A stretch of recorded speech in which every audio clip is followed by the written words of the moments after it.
Okey. Kamu dapat faham penerangan cikgu tadi?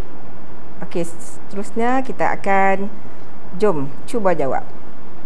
Okey, diberi jadual yang mengandungi zarah-zarah P, Q, R, S, T. Okey, di mana zarah P bilangan proton 4, bilangan elektron 4. Manakala Q 12, bilangan proton 12, bilangan elektron 10.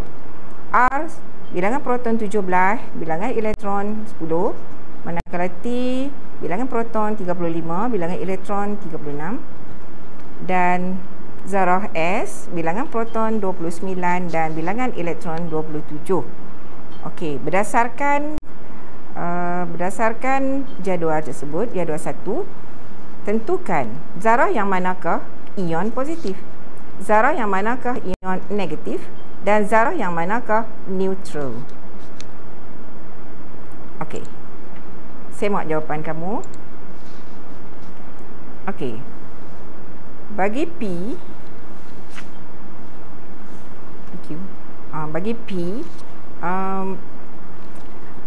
bilangan proton dan bilangan elektronnya adalah sama. So, dia adalah tidak bercas. 4 tolak 4 sifar. Maka ion dia adalah neutral.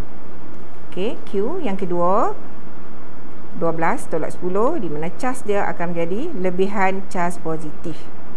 Okey, ion berada dalam keadaan ion positif.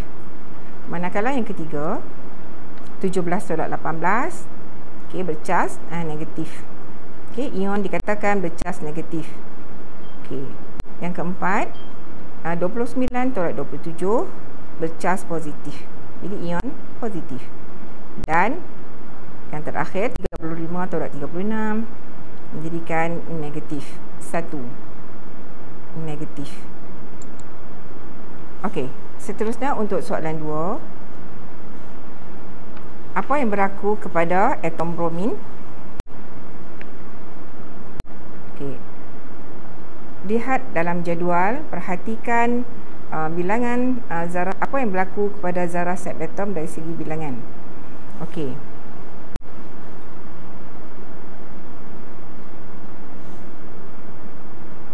atom bromin asalnya bilangan cas dia adalah 45.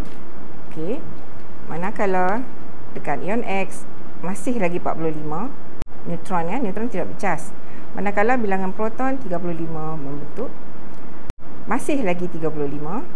Tetapi apa yang berlaku dekat elektron daripada 35 telah menjadi 36.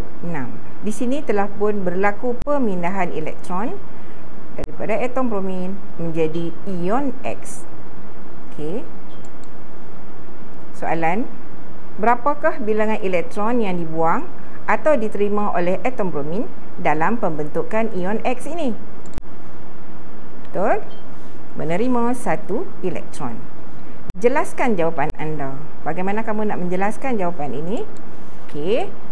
Apa yang berlaku ialah bilangan elektron bertambah daripada 35 kepada 36. Okey, maknanya berlaku pertambahan bilangan elektron. Okey. Kalau anda perasan bahawa hanya elektron yang akan bergerak, sama ada menderma ataupun menerima, ataupun istilah kita sebut buang ataupun tambah. Maka ion X, bagaimana untuk menulisnya? Ion bromida Br negatif 1. Okey, jadi sebagai kesimpulan untuk pembelajaran pada hari ini, derma dan terima elektron akan membentuk ion. Maksud cikgu, atom sekiranya berlaku pendermaan ataupun penerimaan elektron akan mengubah daripada atom membentuk ion. Ion saling berinteraksi untuk membentuk ikatan ionik. Dan proses ini penting untuk membentuk sebatian yang stabil. Sekian pelajaran kita pada hari ini.